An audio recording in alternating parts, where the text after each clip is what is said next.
Dulu waktu kita memerintah cuma RM20 satu tan. Sekarang waktu mereka memerintah RM45 satu tan. Tuan-tuan dan puan-puan, ada 3 perkara yang menjadikan rakyat harus terlibat dengan pasir ini. Yang pertamanya, apabila Kerajaan Negeri Selangor menubuhkan sebuah syarikat monopoli yang namanya KSSB. Syarikat ini adalah sebuah syarikat di bawah Perbadanan Menteri Besar Selangor yang diberikan hak untuk meniagakan pasir di Negeri Selangor. Di bawah KSSB ada 36 subkon. Yang subkon ini 36 semua adalah syarikat, bukan Bumiputra.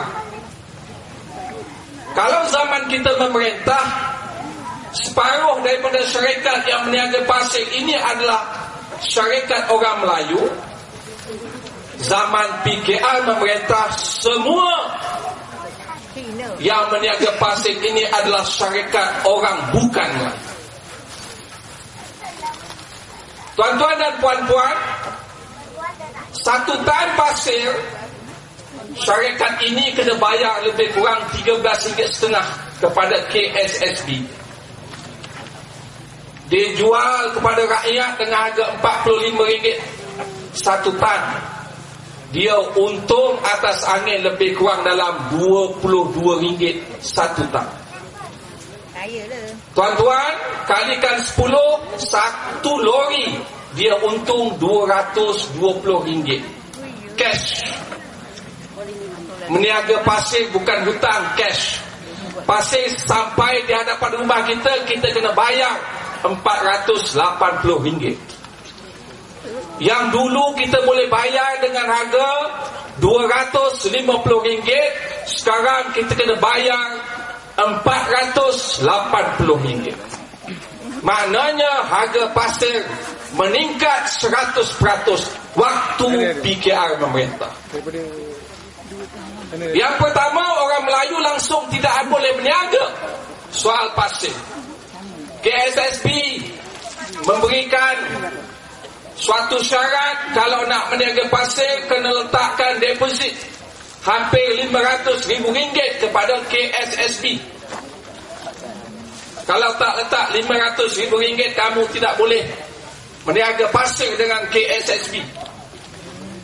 Dan bila harga pasir meningkat, tuan-tuan, tentunya harga rumah meningkat, tentunya harga bangunan meningkat.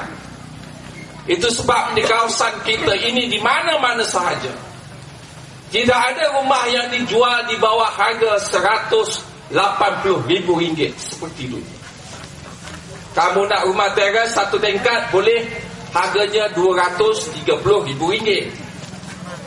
Kamu nak rumah 2 tingkat, boleh harganya RM270,000. Kamu nak rumah semi-D, boleh harganya RM450,000. Kamu nak rumah banglo, boleh harganya lebih kurang dalam RM500,000. Kamu ada tanah, kamu nak buat rumah, kamu perlu pasir. Kalau dulu harga pasir RM220, sekarang harga pasir RM480 satu lori. Kalau dulu kita upahkan tukang untuk buat rumah, sebuah rumah boleh lebih kurang RM150,000. Sekarang tuan-tuan dan puan-puan confirm RM190,000 atau RM200,000 tak cukup untuk kita buat rumah di kampung. Siapa yang rugi, tuan-tuan? Yang rugi adalah rakyat seperti kita. Siapa yang rugi, tuan-tuan? Yang rugi adalah orang Melayu seperti kita. Siapa yang rugi, tuan-tuan? Yang rugi adalah rakyat negeri Selangor seperti kita. Itu sebabnya, tuan-tuan, apabila kerajaan negeri mengeluarkan polisi untuk melaksanakan sumbangan RM150 juta daripada pendapatan pasir Seperti apa yang dijanjikan oleh Menteri Besar di Dewan Undangan Negeri pada tahun lepas, ianya tidak pernah berkesampaian. Tahun lepas dia hanya kontribut lebih kurang 6.7 juta ringgit hasil pasir. Kita pelik, bila harga pasir meningkat, kenapa apa yang kamu sumbangkan kepada kerajaan negeri tidak meningkat? Kita ingin bertanya, mereka yang dapat 220 ringgit satu tan bersih, kalau dia hantar 100 tan, berapa tuan-tuan? Dan kalau dia hantar 1000 tan, berapa tuan-tuan? Yang penting sekarang tuan-tuan, sebagai contoh, LCCT 2 sekarang sedang dibina berhampiran dengan KLIA. Untuk duit pasir ini saja value-nya 1 bilion ringgit. Untuk value 1 bilion ringgit ini tuan-tuan, tidak ada orang Melayu yang diberikan kesempatan oleh KSSB untuk menjual pasir di LCCT. Kita ingin bertanya, bagaimanakah orang Melayu seperti kita boleh survive jikalau kerajaan negeri bercakap soal negeri kebajikan, tetapi yang kaya raya adalah kroni-kroni kebajikan mereka.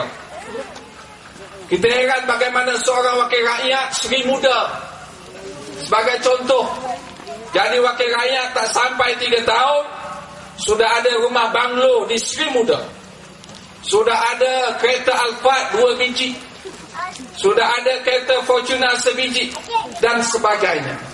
Tuan-tuan, ini soal rezeki. Tetapi tuan-tuan, jikalau dia mencuri rezeki rakyat, saya fikir rakyat harus bangun. Kita harus bangun untuk menyatakan bahawa kita tidak mahu menjadikan negeri Selangor sebagai sebuah negeri miskin ketika kamu memerintah. Itu sebabnya tuan-tuan dan puan-puan, kita menubuhkan sebuah sekretariat di UMNO Selangor yang kita sebutkan sebagai Sekretariat Selamatkan Selangor Darul Ihsan. Suatu idea yang dikupas oleh Yang Berhormat Datuk Noh Omar untuk memastikan kita boleh bergerak dalam masa yang kehadapan sebelum pilihan raya ini untuk kita menang dalam pilihan raya yang akan datang. Kita bermula dengan malam tadi dengan roadshow kita, gelombang pembangunan ini kita mulakan di Shah Alam dan Kota Raja. Malam ini kita mulakan lagi di Kuala Langat dan di bahagian Kelang. Yang Muhammad Ezam ada di Kelang, lepas ini dia akan lari di sini, on the way dalam perjalanan. Kemudian malam besok kita akan ke Kapar dan ke Kuala Selangor. Minggu depan kita ada 7 lagi ceramah, Jumaat, Sabtu, Ahad. Minggu lagi 1 kita ada 6 lagi, dan kita akan komplit dengan 19 ceramah umum, suatu roadshow gelombang SSD. Kerana apa tuan-tuan? Kerana kita yakin bahawa politik ini adalah soal persepsi. Kita ingin bangunkan persepsi rakyat Selangor bahawa negara kita, bumi kita ini adalah bumi Selangor, yang kalanya adalah merah kuning, dan lagu yang kita nyanyikan sebentar tadi merupakan lagu keramat. Yang saya bersetuju dengan saudara pengurusi, saya pun menyanyikan lagu ini yang terakhir sewaktu saya berada di sekolah menengah, di Sekolah Tinggi Kelang, lebih kurang dalam 20 tahun yang lalu. Kita bercakap hendak mengambil negeri Selangor tuan-tuan, tetapi kita jarang menyanyikan lagu negeri Selangor. Itu sebabnya kita ingin mendidik anak bangsa kita, orang Melayu kita, untuk pastinya menjadikan kala merah kuning ini sebagai kala warna di hati kita, dan untuk menjadikan sebahagian daripada lagu negeri Selangor itu sebagai lagu yang harus dinyanyikan oleh anak bangsa. Tuan-tuan dan puan-puan yang saya hormati, saya ingin membawa 2 isu dalam ceramah pada malam ini. Yang pertama, apa beza Melayu Malaysia dengan Melayu Singapura? Di Malaysia ada orang Melayu, di Singapura ada orang Melayu. Tetapi di Singapura daripada 21 orang menteri, Menteri Cina ada 16